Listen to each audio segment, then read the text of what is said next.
everyone, Comic Reviewer here, this time reviewing on Marvel Adventures Spider-Man issue number 3. Now, as you know, Marvel Adventures is more of the kiddified version of Marvel, meaning that even before the Marvel Disney TV shows, we had the Marvel Adventures comics, one of which was Spider-Man. So the issue has the Sinister Six getting ready for action, and the story mainly starts off how Spider-Man is trying to get away from the Sinister Six. And Spider-Man saying, "Way to roll out the welcome wagon, Doc. You shouldn't have." So pretty much Doc Ock has everyone to charge at Spider-Man. So Spider-Man uses his wits and cunning to make them be unaware of their surroundings, leaving Vulture to try and solve out the problem. And it even becomes clear they're starting to get annoyed with each other. And so you've got Jameson and Aunt May arguing, with Jameson complaining that Spider-Man has been telling them gossip and that. And even Aunt May says, "Mr. Jameson, I'll tell you what preposterous is." And even talks about saying, "We're trapped in the room. You've done nothing but complain about Spider-Man. Now quit whining and help me with these ropes." "Whine? I do not whine!" And so, pretty much Doc Ock tries to get everyone to sort of come back together, and it becomes clear the Sinister Six start to slowly fall apart.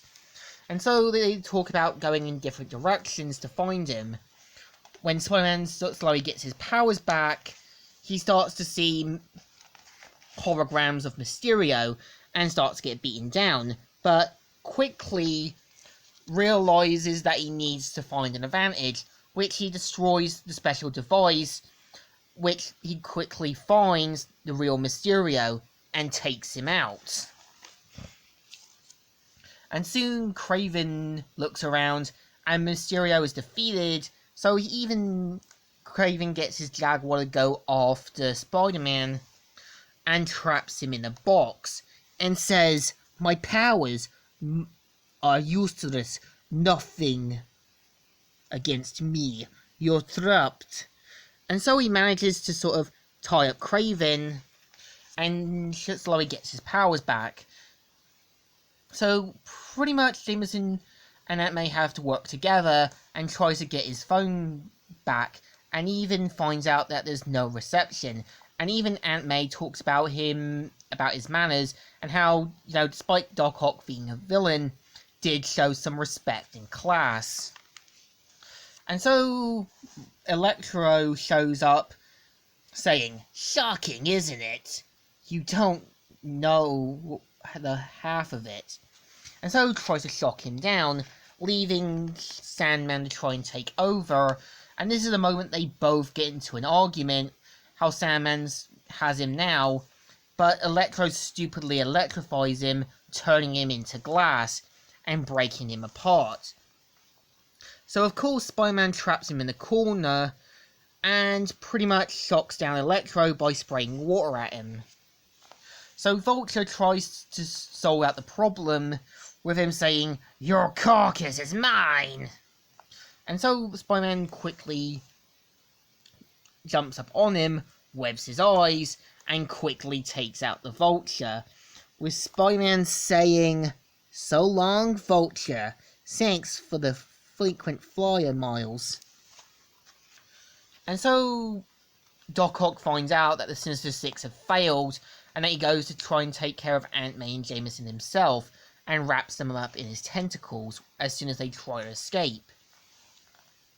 Spider-Man sees that Jameson and Aunt May have been held hostage by Doc Ock, and quickly Doc Ock takes down Spider-Man underwater and traps him in. There is a bit of a tussle, leaving Spider-Man to get the advantage, using the scuba thing to get some air and break down Doc Ock, and manages to bring him up to the surface.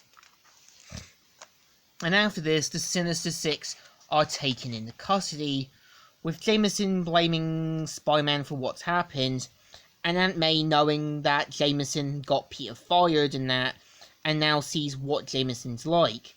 And so he talks about getting Peter's job back, which he says he will do, and an apology, much to his dismay.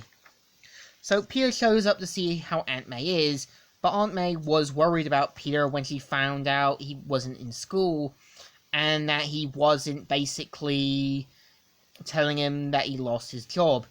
And so they start to talk, and he's grateful that he has Aunt May for an aunt, and that he's grateful to be Aunt May's nephew. So a scene at Rikers Island where everyone is starting to argue, but Doc Ock sees no fair plan in this, and saying, "Not by a long shot." And yeah, this is the story. So issue 3 isn't bad, but I feel they could have built more with the other villains, because I feel Marvel Adventures could give more simple origins to Kraven, Electro, Sandman, and so on. When you kind of look at issue 2, you're kind of left wondering, did I miss an issue or something?